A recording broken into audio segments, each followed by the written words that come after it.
Bonjour et bienvenue sur Spécial IR. Alors, j'espère que vous allez très bien. Aujourd'hui, nous sommes là pour continuer AutoCAD des dimensions tutoriel pour les débutants. Alors, la première partie de la vidéo, je vous mets les liens dans la description et aussi avec la fiche qui apparaît là. On a parlé des lignes, polylignes, cercles, arcs et on s'est limité là. Et aujourd'hui, on va continuer avec rectangle et les autres. Alors, sans plus tarder, nous allons commencer avec l'outil rectangle. L'outil rectangle, c'est juste comme vous l'entendez. Il n'y a pas de différence, c'est juste comme vous l'entendez. Donc, vous spécifiez le premier coin et puis vous spécifiez le second point. Voilà. Vous spécifiez le premier et le second point. Mais vous pouvez aussi le faire en saisissant de points. Voilà. Prenez par exemple, vous dites que votre premier coin, que cela puisse être à... Ici par exemple, à 50. Or, vous êtes là. Vous tapez juste 50. Tabulation. Vous mettez encore 50. Et voilà, les cercles commencent directement là. Donc, 50 sur Y, 50 sur X. Voilà, il commence là. Et vous pouvez spécifier tous les autres coins. Donc, le coin qui va aller vers les X et l'autre coin qui va aller vers les Y. Vous pouvez les spécifier. On a écrit là-bas. Donc, on peut aller de 50, par exemple. 50, voilà. Le bloc ici à 15, par exemple. 15. Et voilà. Voilà. Notre rectangle est là. Alors, après les rectangles, nous avons l'outil polygone. Un polygone qui est équilatéral. Donc, quand vous cliquez, vous verrez qu'on vous demande de mettre les nombres des côtés. Donc, voilà, moi, je vais mettre 10 côtés, par exemple. Et on me demande de spécifier le centre du polygone. Je peux spécifier le centre du polygone où je veux, ou je peux le mettre en fonction d'un repère, comme nous venons de le voir pour les rectangles. Donc, je peux mettre 50, tabulation 50. Inscrit dans un cercle, voilà. Et on active le mode ortho, voilà. 20. Donc notre polygone a 1, 2, 3, 4, 5, 6, 7, 8, 9, 10. 10 côtés. Alors là, nous passons avec l'outil ou la commande ellipse. Voilà, c'est là. Ellipse à partir d'un centre. On spécifie un centre, par exemple là. Et on nous demande de mettre l'extrémité de l'ellipse. Mettons par exemple l'extrémité de l'ellipse à 30. Voilà, l'ellipse est là. Alors après la commande ellipse centre, il y a aussi ellipse avec axe et extrémité. Donc on spécifie l'extrémité de l'axe de l'ellipse, l'autre extrémité. Et voilà, on a l'ellipse qui va maintenant dans ce sens. Contrairement à l'autre qui allait dans ce sens ici. Ça monte vers les Y. C'est un peu ça la différence entre les deux. Là, nous allons parler de la commande ou l'outil hachure. Alors, j'ai déjà créé cette surface. Donc, pour hachurer, comme vous pouvez le savoir, ou même si vous l'ignorez, donc pour hachurer, nous devons avoir une surface à hachurer. Alors, cette surface doit être fermée parce que si cette surface n'est pas enfermée, donc on sous-entend que tout l'espace des dessins ici d'AutoCAD doit être hachuré, ce qui ne peut pas se faire. Donc, voilà. Je vais créer cette surface par exemple. Alors, pour l'hachurer, j'ai juste à venir là, hachure.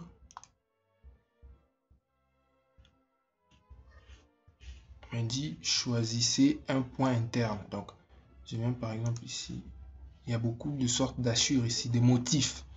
Des motifs que vous pouvez utiliser pour les hachures. Il y en a beaucoup. Voilà. Moi, je prends celle-ci. Je viens, j'hachure. Comme vous pouvez le voir, donc, la surface a été hachurée, mais on peut faire des modifications. On peut agrandir l'échelle ici. Si c'est l'échelle, ça j'ai diminué. Vous voyez, ça a diminué. Il y a aussi l'angle de ces lignes là, vous pouvez aussi changer. Il y a aussi la transparence des hachures, vous pouvez aussi changer. Il y a aussi la couleur, les modes. Par exemple, ici nous sommes dans les motifs, je vous ai dit, donc type d'hachure. Nous sommes dans les motifs, ça ce sont des motifs.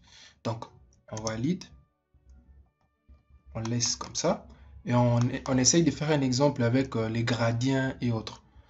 Donc, on prend par exemple un rectangle, là, jusqu'à là.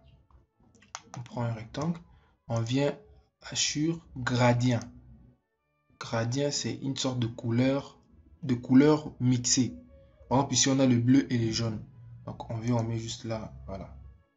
Et il y a des moyens où AutoCAD mixe ces couleurs. Donc, la première est là, deuxième, troisième, la quatrième, cinquième, sixième, septième et le reste qui sont là aussi.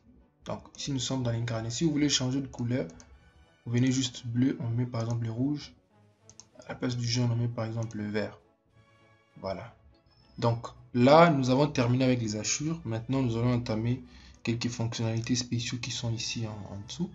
Alors, pour ça, on va devoir supprimer. Commençons par celle-ci. Spline par PL. Donc, c'est comme si vous dessinez à main levée. Vous dessinez à main levée, mais par la méthode de nœud. Donc, on vient là, spécifier les premiers points, le second. Vous voyez?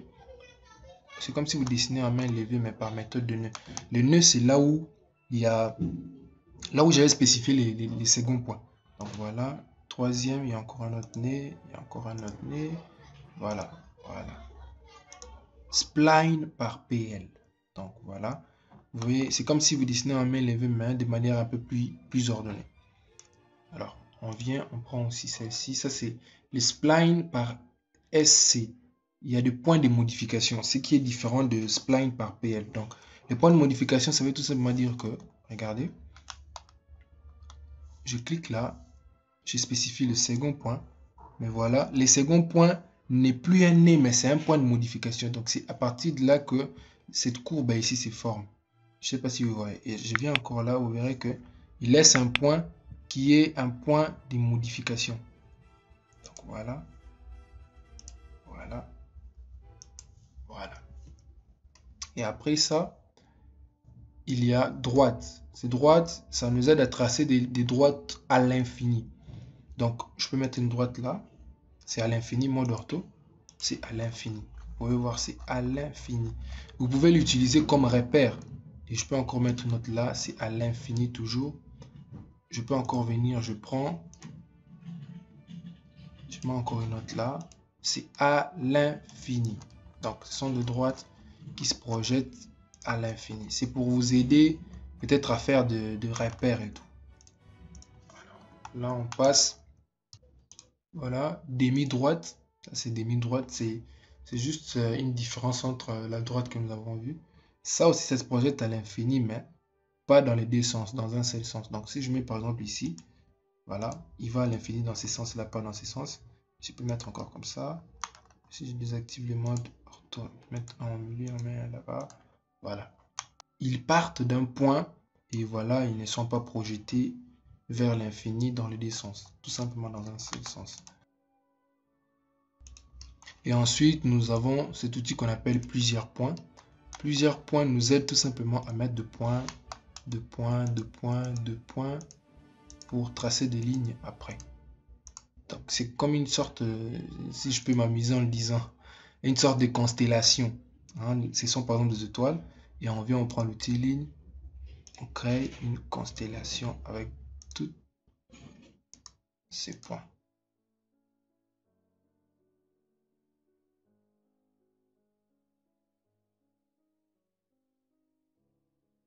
Voilà.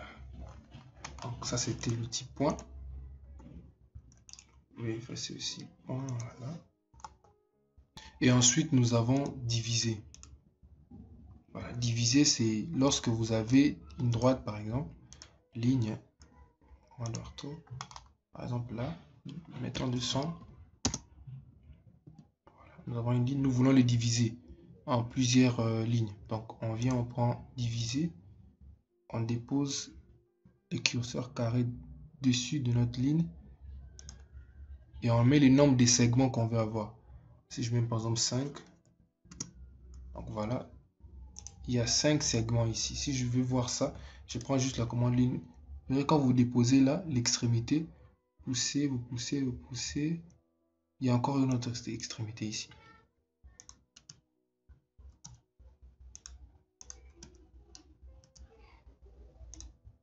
Donc voilà, on a coupé notre droite à 1, 2, 3, 4, 5 segments. Et les extrémités de ces segments-là sont ces droites que j'ai tracées. Voilà, nous avons fini. Le reste des fonctionnalités qui sont là, en fait, ça concerne les objets en 3D. Et là, on va le voir après. Parce que là, nous sommes encore pour les 2 dimensions. En fait, dans l'onglet modification ici, dans cette partie, nous avons déplacé et les autres. Mais comme je ne veux pas que ces vidéos prennent trop de temps, alors on va parler d'abord de déplacer, rotation, copier, miroir, étirer et échelle. Les restes, on verra après. Alors sans plus tarder, on commence avec déplacer. Déplacer, c'est comme juste vous pouvez l'entendre. On a un cercle là, on veut le déplacer. On peut le déplacer n'importe où. Mais si on veut une précision, on va les déplacer par son centre. Donc prenons par exemple l'outil ligne, trace là. J'ai besoin de déplacer ce cercle et les mettre au milieu de ces droites. Donc je prends l'outil déplacer, je mets mon curseur là, il va me spécifier les centres. J'amène, je mets là au milieu. Voilà, j'ai déplacé. CTRL Z. Alors si je veux le déplacer par un autre point, comme je le disais, donc je viens, je clique déplacer, je peux cliquer même là. Voilà, il va déplacer. Mais sauf que je n'aurai pas de repère en tout cas. Je n'aurai pas de repère à le placer. Pour déplacer avec précision, soit je déplace dans le centre, soit je peux aussi déplacer à l'extrémité. Voilà, même à l'extrémité du cercle. Voilà. Et ce qui est différent tout simplement de l'outil copier, comme vous pouvez le savoir, ça ne change pas. Donc je clique, espace. Voilà, je peux copier par le centre aussi. Par le centre. Mettre à l'extrémité là-bas. Je peux aussi copier par l'extrémité ici. Voilà, je peux aussi copier en étant en dehors de mon cercle. Donc voilà. Alors, nous passons avec l'outil rotation. Rotation, c'est lorsque nous avons par exemple un rectangle là. Voilà, nous voulons les roter. On vient, on sélectionne. On prend en rotation. Et à partir d'un point, des références en fait. Donc, ces points-là vont être notre point de base pour la rotation. Donc voilà. J'ai fait cette rotation là. Je peux aller aussi dans l'autre sens. Voilà.